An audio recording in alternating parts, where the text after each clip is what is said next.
Badnje veče i blagdan Božića u Osijeku su proslavljeni tradicionalno svečano i veselo i nadasve mirno, na što su vjerojatno utjecala upozorenja i zamolbe županijskih i gradskih čelnika za što mirnijom i dostojanstvenijom proslavom blagdana. Svete mise polnoćke služene su u svim osječkim crkvama, a najveći broj Osječana se i ove godine okupio u župnoj crkvi Svetog Petra i Pavla, gdje je euharistijsko slavlje predvodio pomoćni biskup đakovački i srijemski Marin Srakić. Polnoćki je nazočan bio i osječko-baranjski župan Branimir Glavaš, te drugi predstavnici županijskog poglavarstva. Snježni je Badnjak ipak vrhunac veselja predstavljao za osječke mališane.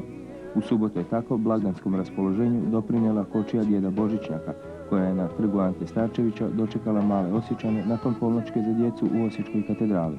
Tom prigodom, uz vožnju kočijom i kraći razgovor s djedom Božićnjakom, mališanima je podijeljeno mnoštvo slatkih darova kojima su upotpunili bogatu zbirku paketića, skupljenih ovih dana.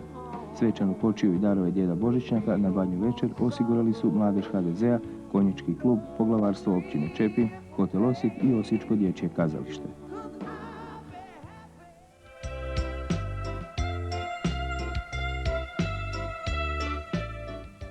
Prigodom božićnih i novogodišnjih blagdana Rotary klub Osijek organizira sutra 27. prosinca u 11 sati domjenak za djecu poginulih branitelja.